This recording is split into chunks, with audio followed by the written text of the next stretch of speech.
Local kids from Dublin had the opportunity to gain employment as messengers in Guinness's from the age of 13 and 11 months.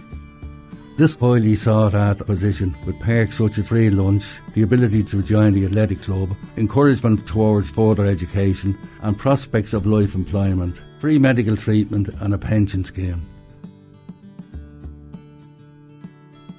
I am Bill O'Brien, William O'Brien. I was born in Sandymount. At the time I was working on the railway and they were getting in diesel trains, which would mean redundancies. I applied to Guinness. My wife's father worked in Guinness and I started in Guinness in 1956. They would be hoping if their father or their mother or uncle, that would be an opportunity to get in. Sometimes they took in workers. You had Minch Nortons in Newmarket, Maltas. There would be a season there when there was no work. Then they were taken on in Guinness's part-time, doing the menial jobs. But I remember these guys in the uniform.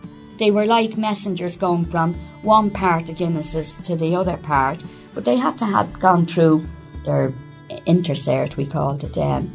They would have went to secondary school, because you wouldn't get into Guinness's just leaving school at 14. People from the army got in.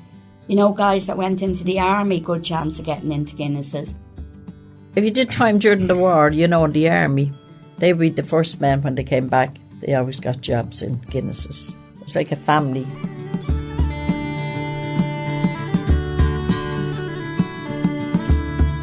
Sinbad, he was known as locally, but Kevin was his name. He'd went to the Royal Navy when he was young. But when he came back after the war, and my aunt, the letter writer in the family, she applied for him into Guinness. And he didn't meet the requirements in height. I'd say he was only about 5'7". That was as tall as he was. But it seemed to work. He got the job and got on the, don't know whether it was the Lady Patricia or the Lady Gwendolyn. They always only employed Protestants in here years ago. My grandfather was Protestant. And if you went to St James's School and lived in the vicinity, the boys from around that vicinity got first preference as well. In my grandfather's time, it was mostly Protestant, and then that all went. It was great to see people like Finbar Flood, who started as a messenger boy at the bottom. He progressed to be the top man in Guinness's, and he came from inner city, so he progressed, but it was hard going. I worked the last 3 years in my time in Guinness as a foreman in a bottling plant. I knew most of the young men because of their fathers. They were families of Guinness people. Potts, Stout, Plant, Hughes. And then it would be very noticeable that lots of Guinness employees came from near the Guinness estate.